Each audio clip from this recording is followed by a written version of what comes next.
व्यापार की प्रगति हेतु यातायात के साधनों का विकास किया गया। कर व्यवस्था को चुस्त एवं न्याय संगत बनाया गया।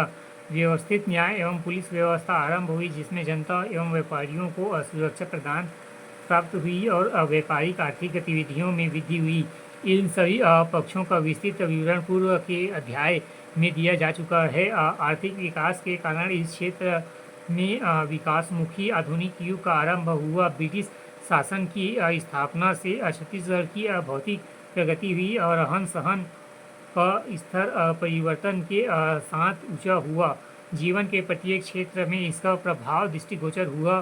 रेल यातायात के आरंभ से छत्तीसगढ़ की सीमित आर्थिक गतिविधियों को राष्ट्रव्यापी बना दिया गया। तीसरा, पाश्चात्य शिक्षा। ब्रिटिश शासनकाल के भारतवर्ष में अंग्रेजी शिक्षा का बीजारोपण हुआ। इसके पाश्चात्य साहित्य, विज्ञान, राजनीति, अर्थशास्त्र, इतिहास और ज्ञान विज्ञान की अन्य शाखाओं की शिक्षा का प्रचार हुआ। पाश्चात्य ढंग से चिकित्सा तथा इंजीनियर के अध्ययन का भी प्रबंध किया गया। ऐसी शिक्षा संस्थाएं समस्त देश में स्थापित हो गई। इस समय अंग्रेजी शिक्षा का पाश्चात्य संस्कृति का खूब प्रचार हुआ। अंग्रेजी शिक्षा के प्रसार के भारतीय और यूरोपीय संस्कृति का सम्मान हुआ। अंग्रेजी शिक्षा का प्रसार छत्तीसगढ़ में हुआ और वह भी इसमें प्रभावित हुआ।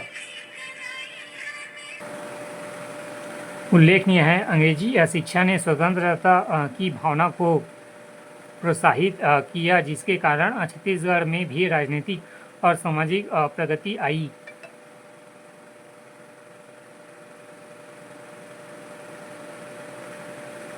अब माध्यमिक स्तरों में भी अंग्रेजी शिक्षा दी जाने लगी। छत्तीसगढ़ क्षेत्र को पाश्चात्य सभ्यता के समीप लाने और उसके नवीनतम जागरण उत्पन्न करने का श्रेय अंग्रेजी शिक्षा को ही है। पाश्चात्य शिक्षा ने क्षेत्रीय लोगों को उन्नति की भावना उत्पन्न कर दी। इसके साथ साथ उनमें आलोचना की भी एक नवीन प्रवृत्ति की जागृति हो गई।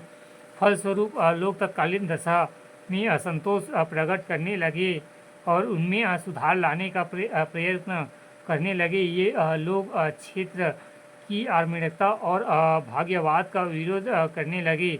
वे भविष्य की ओर निहारने लगे और व्यवहार में प्रगति के सिद्धांतों को अंगीकार करने लगे। इस नवीन दृष्टिकोण का परिणाम यह हुआ कि जीवन के विभिन्न क्षेत्रों में विशिष्ट प्रगति हुई और अंग्रेजी शिक्षा ने भी समाज में नए वर्ग को जन्म दिया, जो मध्यम वर्ग के नाम से जाना गया।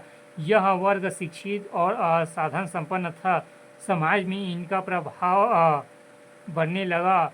उन्होंने देश में धार्मिक और सामाजिक सुधारों को प्रोत्साहित किया और राष्ट्रीय आंदोलन की नींव रखी। चौथा, स्त्री शिक्षा को प्रोत्साहन। इस काल में स्त्री शिक्षा को प्रोत्साहन किया गया। अब महिलाओं के उत्थान और प्रगति के लिए कार्य आरंभ किया गया। लॉर्ड रिपन के शासनकाल में हंटर कमीशन ने स्त्री शिक्षा को विशेष रूप से प्रोत्साहित करने का सुझाव रखा। व्यक्तित्व अनुदान पर भी अनेक कन्याशालाएं खोली गई। डिस्ट्रिक्ट बोर्ड एवं म्यूनिसिपल ने भी अनेक कन्याशालाएं स्थापित की, पर देहांत के कन्याशालाओं के लिए पर्याप्त व्यवस्था न हो सकी। रायपुर, बिलासपुर आदि नगरों में पृथक कन्याशालाओं का निर्माण हुआ। स्त्री के प्रभाव के कारण आगे चलकर स्त्रियों ने भी राष्ट्रीय आंदोलन में अपना योगदान दिया।